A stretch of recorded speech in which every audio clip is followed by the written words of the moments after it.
करवाते हो तो आपको नींद अच्छी आ जाएगी। तो आपको पता ही है कि हमारे यहाँ कब्ज जब होता है तो कब्ज के केस में एनीमा देते हैं। उसमें डाइट मैंने आपको बताई, शुरुआत में फास्टिंग करते हैं, कंप्लीट फास्टिंग करते हैं। कंप्लीट फास्टिंग में दोनों टाइम एनीमा देते हैं, फिर सीधे फ्रूट जूसेस पर आते हैं, फिर फ्रूट्स पर आते हैं, फिर नॉर्मल खाने पर आते हैं। तो इस तरीके से आपकी कब्ज टूट जाती है। तो जब आपकी कब्ज टूट जाएगी तो आपको नींद अच्छी आएगी। साथ में नीचे क्या होता है, पेड़ों पर, लोअर एब्डोमेन पर गीली पानी की लपेट करते हैं, तो उससे भी ये वहाँ का जो हीट वगैरह सारी चीज़ें ठीक होती हैं, तो उससे भी कब्ज की तकलीफ में आराम आता है। तो ये सारी चीज़ें करते हैं। भोजन में जो आप खाना खा रहे हो उसमें नमक का अमाउंट अगर आप कम कर देते हैं तो उससे भी बहुत अच्छी नींद आती है। सोने का जो टाइम होता है उसको फिक्स करने की ज़रूरत है। कभी 10 बजे सो रहे हैं, कभी 11, कभी 12, कभी 1-2, तो वो आपको प्रॉब्लम आएगी। इसलिए सोने का समय जो होता है वो बिल्कुल फिक्स कर लीजिए। जो भी खाना खा रहे हो शुद्ध सात्विक खाना खाएंगे, तो अगर शुद्ध सात्विक खाना खाएंगे तो ईजिली पच भी जाएगा और अच्छी नींद आएगी। और शुद्ध सात्विक खाने में इधर उधर के थॉट भी नहीं आते हैं, ये भी मैं आपको बताऊँ। राजसिक भोजन, तामसिक भोजन का एक सबसे बड़ा नुकसान होता है। तामसिक भोजन में you can not differentiate what is right and what is wrong. राजसिक भोजन में आपकी कोई भी डिज़ायर होती है, बहुत ज़्यादा सर उठाती है, तो उसकी वजह से भी नींद नहीं आती। रोहित शर्मा जी नमस्ते, मोहम्मद शाहिद जी नमस्ते, गिरीश साहू सर नमस्ते। तो ये सारी चीज़ें इसीलिए मैं आप लोगों से सारी बातें कर रही हूँ। समथिंग कोई कोहली जी हैं वो भी नमस्ते, डॉक्टर PC आचार्य जी नमस्ते। तो ये इस बात को आप क्रिस्टल क्लियर समझिए। तो डाइट क्यों इस तरीके से लेनी होती है, क्योंकि राजसिक और तामसिक भोजन लिए रहोगे तो आपके अंदर चीज़ें उफान मारेंगी, तो भी सोना मुश्किल हो जाएगा। कमर और गर्दन, कमर पर और गर्दन पर भी गीली पट्टी की लपेट करते हैं, उससे भी बहुत अच्छा होता है और ये डेली कर सकते हैं बड़े आराम से। सोने से पहले नहाना, आपने देखा होगा बहुत सारे लोग सोने से पहले नहाते हैं। क्यों मैं बात कर रही हूँ, यहीं पर एक चीज़ और ख्याल रखिए। अगर आपने खाना खाया और खाना खाने के बाद में कम से कम 2 घंटे तक नहीं नहाते हैं, तो इस बात का ख्याल रख करके कि अगर हमें सोने से पहले नहाना तो हमें देखना है कि हमने अपना खाना कब खाया था, तब उसे आपसे कर सकते हैं। एक बहुत इजी सी चीज़ है जो आप डेली कर सकते हैं। सोने से पहले आप गर्म पानी अगर पीते हैं और नहाते हैं तो जल्दी नींद आती है। यानी कि नहाने के लिए शर्त आपकी हो गई कि 2 घंटे पहले आप खाना खाए रहिए, तो आप गर्म पानी तो आराम से पी सकते हैं। जी सर नमस्ते सर।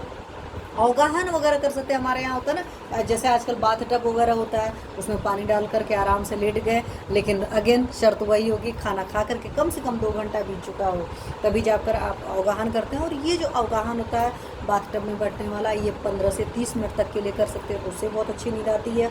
हिप बात होता है, हमारे नेचुरोपैथी में हिप बात कराते हैं, तो उससे भी बहुत अच्छी नींद आती है। पेड़ों पर भी पट्टी रख सकते हैं, उससे भी बढ़िया नींद आती है, क्योंकि उससे कब्ज का भी निवारण होता है। लोअर रीजन की हीट वगैरह चली जाती है, जो रात को सोते को उल्टा पुल्टा ख्याल आता है, उन सारी चीज़ों से आप बचते हैं। तो ये चीज़ होती है।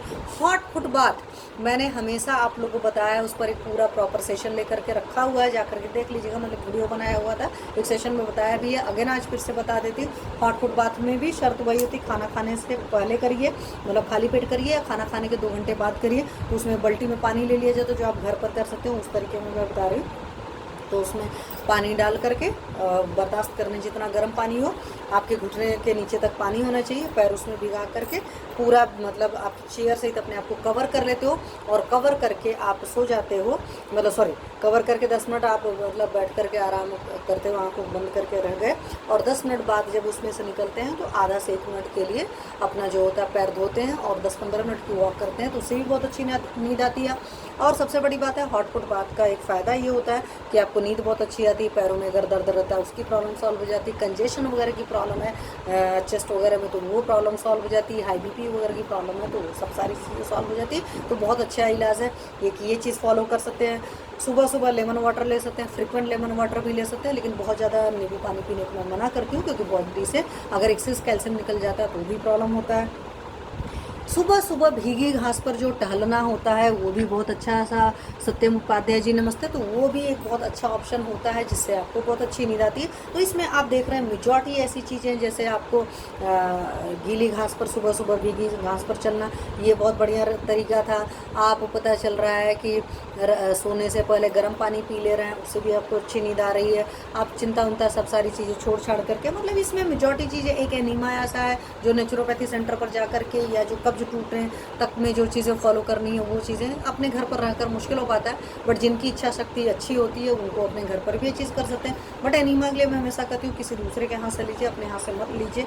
इमरजेंसी में भले आप अपने हाथ से ले लीजिए, अदरवाइज़ किसी और से जब लेते हैं तो उसकी ऑरा एनर्जी का भी काम करता है, और कोई बहुत पॉजिटिव होता है तो उसका एक अपना अच्छा रिजल्ट आता है। और इस तरीके से अगर आप करते हो तो वाकई आपको नींद की प्रॉब्लम सॉल्व हो जाती है। अगर उसके बावजूद आपकी नींद की प्रॉब्लम सॉल्व नहीं हो